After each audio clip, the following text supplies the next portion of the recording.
Like how many you got online? I have one person on the Zoom Alright. right now, and then two people watching on. Oops.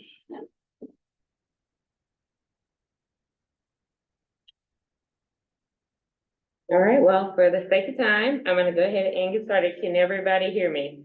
I didn't think I needed a mic, but I just want to make sure. So, good afternoon, evening. I'm Erica Tate. I'm the Planning, Environment, Air Quality, and Realty Team Leader in the Indiana Division of the Federal Highway Administration. And I'd like to welcome you to the second public comment session for the Federal Certification Review for MACOG, or Michiana Area Council of Governments, if you aren't familiar with that term. MACOG is the designated metropolitan planning organization for Elkhart and South Bend urbanized areas. And going forward, I will use the term MPO for Metropolitan Planning Organization. So I would like to briefly begin by introducing the other members of the Federal Review team who are in the back, and Celia was online earlier. So we have Patrick Carpenter, who is an environmental specialist in our office. We have Lakeisha Stewart and Paige Story, who are community planners in the Indiana Division office. I mentioned Cecilia Godfrey, who's with the Federal Transit Administration, Region 5 office in Chicago. And we have Susan Johnson, who is an intern with our office this summer, who is joining us. And Kenneth Woodruff is also from our office. He's a civil rights specialist. So we have lots of fun and excited members of the Federal Review team, and we also have several members of the MACOG staff here with us tonight.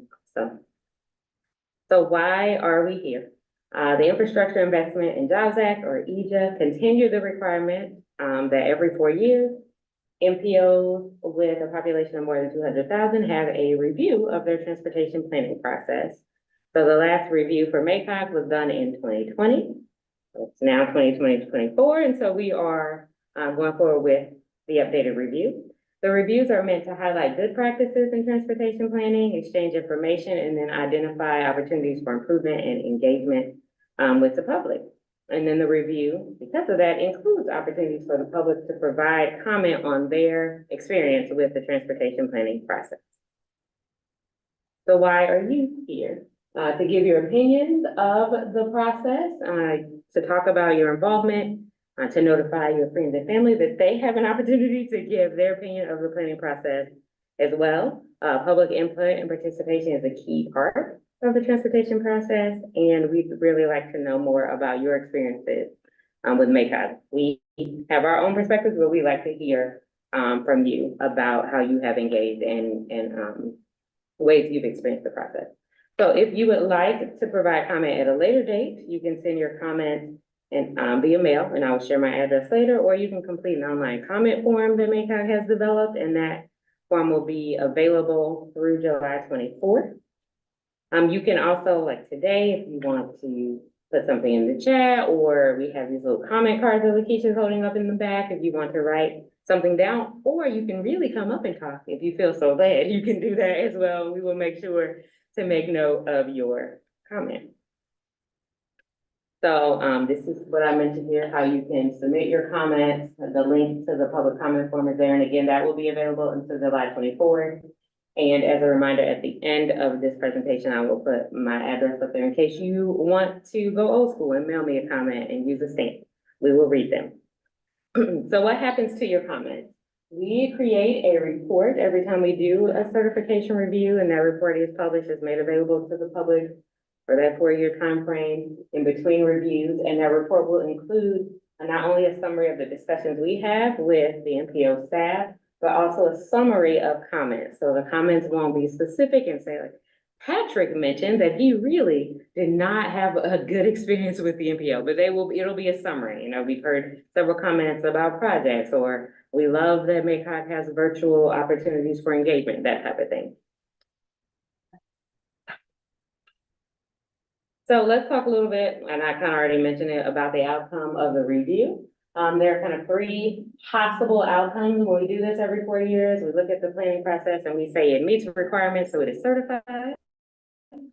Or we look at the process and say it meets most of the requirements, but there are some things that need to be corrected. There are some regulations that aren't being met, and so we issue corrective actions. And then the final option is to not certify the planning process, which essentially, only happens when there are a lot of deficiencies and regs aren't being met. And that could result in federal funding being in jeopardy. We do not anticipate that happening with MACOG, but we just want to give you all an idea of what the outcomes of the review process are.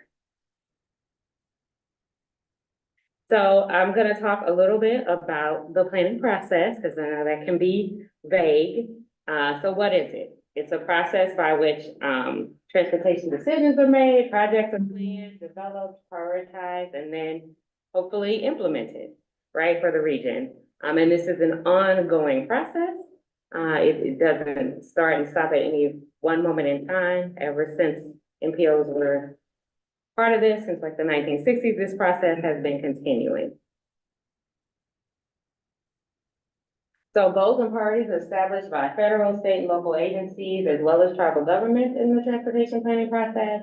And then projects are developed, determined, prioritized by these entities, and through coordination with these entities.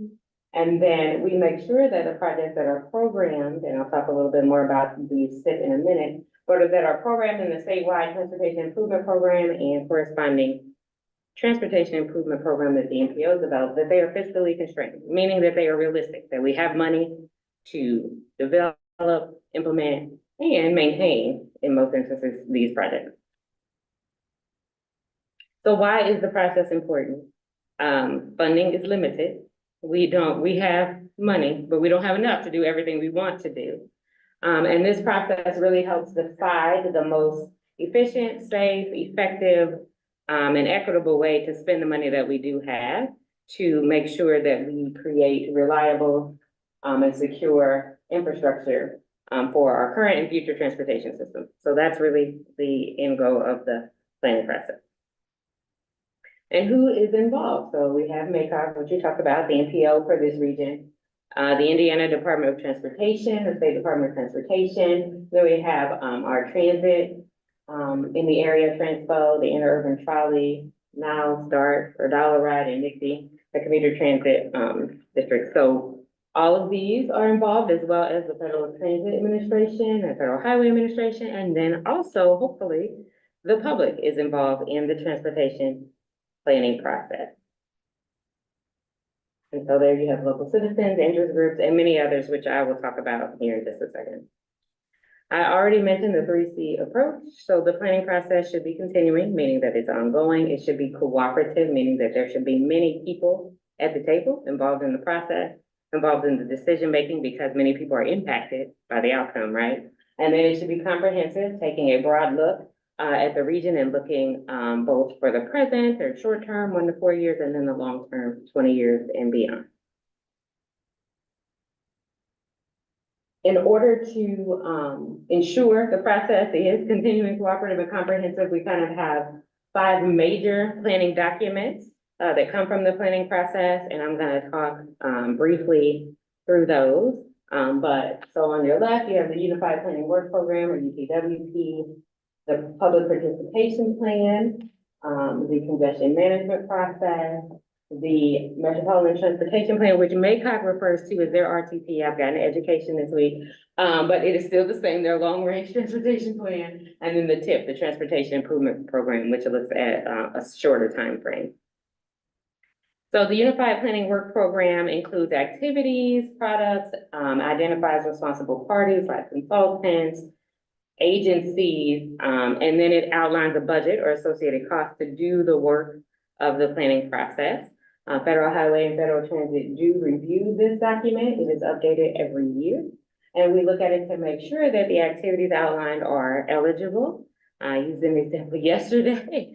If somebody, a staff member at MACOG was to put, like, let's say I'm gonna go on a trip to Italy or Belgium or wherever, we would really look at that closely to see if it is related to the transportation planning functions that are required. If it is not, that would not be an eligible cost.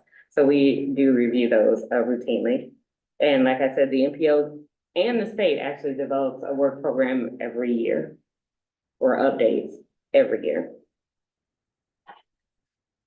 The public participation plan, it should be really important to this group and to the public. It kind of outlines the process for how the public can get involved at key decision-making points, how they can be involved in meetings, provide comment, provide feedback, discuss projects, concerns and issues, policies and systems in the region, in the area that is being affected and for which planning is occurring. This is updated as needed. So when things happen, and things do happen, like COVID and other things that cause us to pivot, or when we look at when we get new initiatives, new funding, sometimes it is updated for that reason to reflect those initiatives, fundings, and activities. MACOG's participation plan was last updated in 2019, I believe, and it is available on their website. So who is the public? All of these groups here are included in the federal definition of the public. So citizens, state, tribal governments, we already kind of mentioned that. Members from the private sector, members of different abilities, other interested parties, local government, and so many that aren't named here. Really the public is anybody who's not the MPO staff or federal agency overseeing that staff really, and who has a stake. You'll hear us use the term stakeholders and the decisions and impacts of the decisions being made. The congestion management process is a systematic approach for managing congestion. It should be fully integrated into the long-range plan we referenced and the short-range plan, the Transportation Improvement Program. And it has an 8-step approach because a MACOG is, has some air quality issues, documented issues. They are required to make sure they have a documented congestion management process. And federal funds cannot be programmed for any project that will significantly increase capacity for carrying single occupancy vehicles, because those do affect air quality, unless that project is addressed through the congestion management process. MACOG's congestion management process is really included in their long-range plan, which again, they refer to as the RTP. So if you're looking for it on the website. But the more general term is MTP, or Metropolitan Transportation Plan. This plan is updated every 5 years if the MPO does not have air quality issues, every 4 years if they do. So in MACOG's case, this is generally updated every 4-ish years. So the MTP should include future goals, strategies, and projects. Again, this document is long-term, so a lot of the times when projects are included in here, they're more conceptual, more general, and then as they move through the planning process to the Transportation Improvement Program, they get more refined. The result, hopefully, of an MTP and implementing it is an integrated intermodal transportation system that facilitates the efficient movement of people and goods, and I would add that facilitates the safe and equitable, efficient movement of people and goods. So there are 10 planning factors that the long-range plan should address. These are those: economic vitality, safety, security, accessibility, and mobility, environment, energy conservation, and quality of life, integration and connectivity, efficient management and operation, preserving the existing transportation system, resiliency and reliability, and travel and tourism. 9 and 10 have been added in the last 10 years. So sometimes these planning factors do expand as we get more legislation and we get more funding. The MTP should also be integrated in some of these planning processes that we talked about. ITS, our architecture is intelligent transportation system. So a lot of the systems, signals, data sources that go into the transportation system that most of us don't pay attention to, but we use. The congestion management process I already talked about, safety planning and transit, I kind of mentioned, freight planning, as well as asset management planning, how we are going to preserve and maintain our system. So the MTP should really speak to some of those things and should have goals and priorities that reflect these items. And then, as well as doing all of that, the MTP should also take into consideration kind of things that the MPO doesn't control, but again, the transportation effects like land use, employment, housing, local development that's governed by zoning and permits. So now let's talk a little bit about the transportation improvement program. So remember I mentioned the long range plan kind of has a broad vision and some vague kind of general projects that move forward and get more defined in the transportation improvement program. This program only covers 4 years, right? And so projects that are in here are real projects, they have expected funding. And this document has to be updated at least every 2 years, but in the state of Indiana, it is updated generally every 2. I mean, it has to be updated every 4, but in the state of Indiana, it's updated generally every 2 years. So the tip has to be consistent and in alignment with the MTP, has to identify specifics about those projects, because again, they're getting more detailed. We're gonna actually fund and implement them. It has to talk about how the projects were selected and prioritized, and again, it has to be financially constrained because we are actually planning to build or implement these projects. So funding has to be available or committed. And then the NPOs develop a transportation improvement program that is then combined and included in the statewide transportation improvement program, which covers the whole state. The requirements are the same for the statewide transportation improvement program as for the TIP, the transportation improvement program, meaning it has to be consistent with the statewide long range plan, has to be financially constrained. And the statewide transportation improvement program has to include all the projects in the NPO's TIP. So the plan of that is an NPO works to identify regional needs, issues, concerns, and prioritize those, and they put them in the TIP. And so when it gets included in the STIP, it has to be the exact same. The state doesn't get to change those projects when it gets to them. Now it is your turn. I feel like I have done a lot of talking, but hopefully it was helpful for you. So again, we are here because we want to hear from you. So just to recap, the Metropolitan Transportation Planning process wants to set goals and priorities. We want to identify and implement projects, and we want to make sure they are financially reasonable or fiscally constrained. And we want to hear about your experience with that process. So how have you been involved in the transportation planning process? Do you have any views of the process that you'd like to share? Do you think you've had an adequate opportunity to participate? Why or why not? So those are the type of comments we're looking for.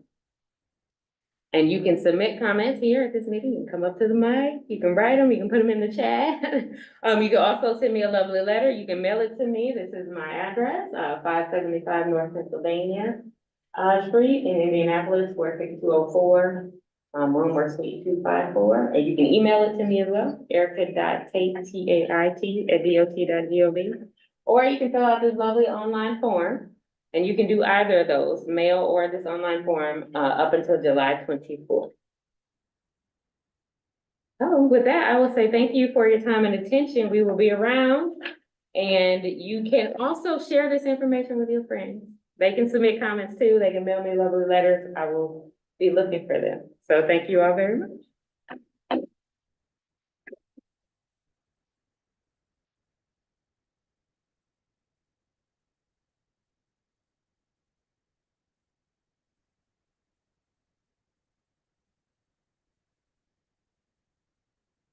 So